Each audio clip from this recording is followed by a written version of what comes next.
Bismillahirrahmanirrahim. Assalamualaikum warahmatullahi wabarakatuh. Yang saya hormati Dewan Juri serta rekan-rekan sekalian yang sedang berbahagia.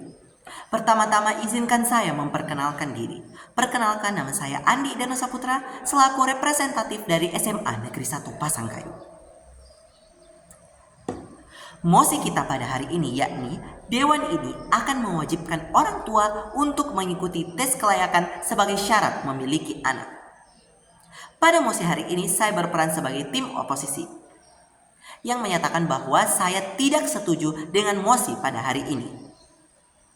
Dalam mosi tersebut saya menetapkan parameter yang menyatakan bahwa orang tua dalam mosi tersebut merupakan orang yang telah menikah secara sah menurut hukum dan agama. Sehingga ini melatar belakangi bahwasannya seorang pasangan yang sudah menikah artinya telah sadar bahwa memang ingin menikah. Urusan mempunyai anak atau tidak biasanya menjadi pertimbangan kembali dari pasangan tersebut. Sehingga perlu diketahui bahwa keinginan orang tua dalam memiliki anak didasari dengan kesadaran dan tentu saja penuh dengan perencanaan. Seseorang pasangan untuk memperoleh anak mempunyai hak yang diatur sebagai hak asasi manusia, atau lebih tepatnya dengan personal rights atau hak asasi pribadi, yang meliputi kebebasan menyatakan pendapat, kebebasan memeluk agama, kebebasan bergerak dan sebagainya. Perlu digarisbawahi dalam kata menyatakan pendapat, kebebasan menyatakan pendapat dan kebebasan memeluk agama. Mempunyai anak merupakan hal yang harus dilakukan untuk melanjutkan keturunan. Itu satu. Kedua, menjadi generasi penerus. Dan yang terakhir, mencegah manusia dari kepunahan. Hal-hal ini tentu saja dapat dilihat dari aspek agama maupun secara sosial. Urgensi atau masalah yang dihadapi dari mosi ini yakni orang tua yang melaksanakan tes kelayakan memiliki anak tidak menjamin akan berhasil dalam mendidik anak. Solusi dari tim oposisi yakni yang pertama, alangkah lebih baiknya daripada melakukan tes kepada pasangan yang telah menikah, mengapa tidak melakukan bimbingan pranikah kepada pasangan yang belum menikah, sehingga lebih memberikan edukasi mengenai perencanaan apa saja yang harus dilakukan dalam melaksanakan kehidupan pernikahan, termasuk dalam mempunyai anak. Yang kedua, pada dasarnya dalam hal mempunyai anak tidak harus dilakukan ketika saat telah melaksanakan pernikahan, namun dapat dilakukan dengan memberikan edukasi kepada orang-orang yang belum menikah di jauh umur yang mereka ingin melakukan pernikahan, contohnya kepada para remaja.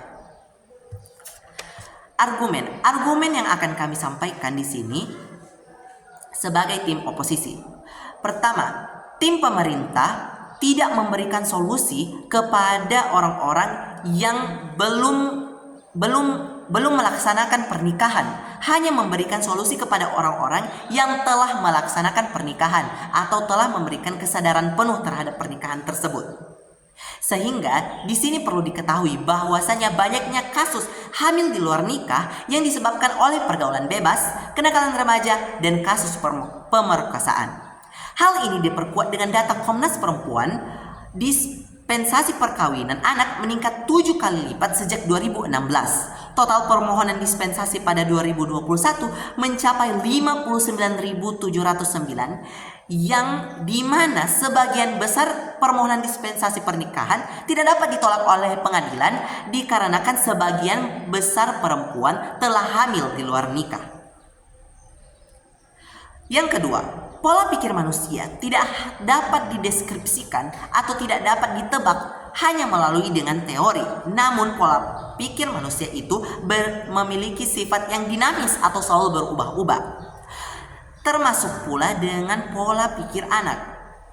Segala perilaku dan tingkah laku anak tidak hanya bisa dideskripsikan dengan cara didik dari orang tua, namun banyak aspek-aspek penting yang dapat memberikan pengaruh terhadap perilaku anak. Salah satunya yaitu lingkungan, yang dimana orang tua tidak 24 jam berada di samping sisi anak.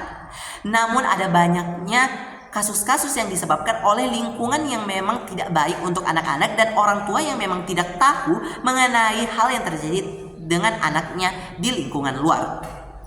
Sehingga perlu diketahui bahwa tim pemerintah tidak memberikan solusi untuk hal yang sudah terjadi, namun hanya memberikan solusi kepada hal yang belum terjadi. Sedangkan pada faktanya ada banyak hal-hal mengenai mempunyai anak yang telah terjadi sebelum pemberian tes kelayakan anak tersebut. Salah satunya kasus hamil di luar nikah. Itu saja yang bisa saya sampaikan. Kurang dan lebihnya mohon dimaafkan. Wabillahi taufiq wal hidayah. Wassalamualaikum warahmatullahi wabarakatuh.